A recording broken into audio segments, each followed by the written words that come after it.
ماہرین نے ہماری یہ تصویر بڑی قلم کاریوں کے ساتھ بنائی ہے اور اس کے نیچے موٹے حروف میں لکھ دیا ہے کہ بوئے خون آتی ہے اس قوم کے افسانوں سے۔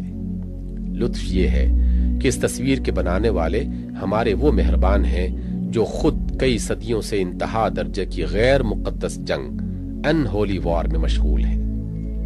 ان کی اپنی تصویر یہ ہے کہ دولت اور اقتدار کے بھوکے ہر قسم کے اسلحے سے مسلح ہو کر قزاقوں کی طرح ساری دنیا پر پل پڑے ہیں اور ہر طرف سے تجارت کی منڈیاں، خام پیداوار کے ذخیرے، نو آبادیاں بسانے کی قابل زمینیں اور معدنیات کی کانیں ڈھونڈتے پھرتے ہیں تاکہ اپنی ہرس کی کبھی نہ بجھنے والی آگ کے لیے ایندھن فراہم کریں۔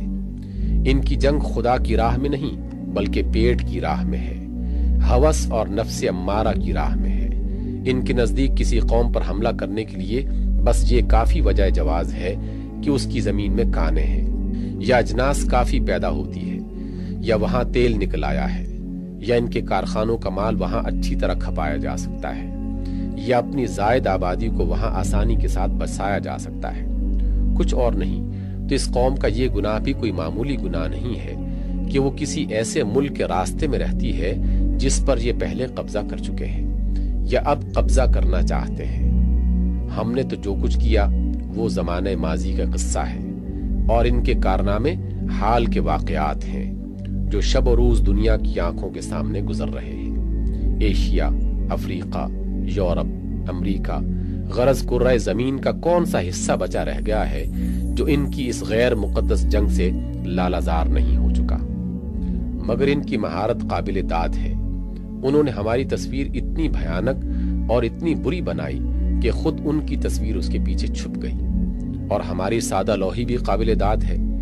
جب ہم نے غیروں کی بنائی ہوئی اپنی یہ تصویر دیکھی تو ایسے دہشت زدہ ہوئے کہ ہمیں اس تصویر کے پیچھے جھانک کر خود مصوروں کی صورت دیکھنے کا ہوش ہی نہ آیا، اور لگے معذرت کرنے کہ حضور بھلا ہم جنگ و قتال کیا جانے، ہم تو بھکشوں اور پادریوں کی طرح پرامن مبلغ لوگ ہیں۔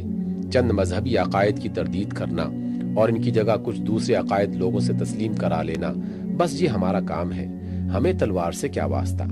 البتہ اتنا قصور کبھی کبھار ہم سے ضرور ہوا ہے کہ جب کوئی ہمیں مارنے آیا تو ہم نے بھی جواب میں ہاتھ اٹھایا، سو اب تو ہم اس سے بھی توبہ کر چکے ہیں۔ حضور کی طمانینت کے لیے تلوار والے جہاد کو سرکاری طور پر منسوخ کر دیا ہے۔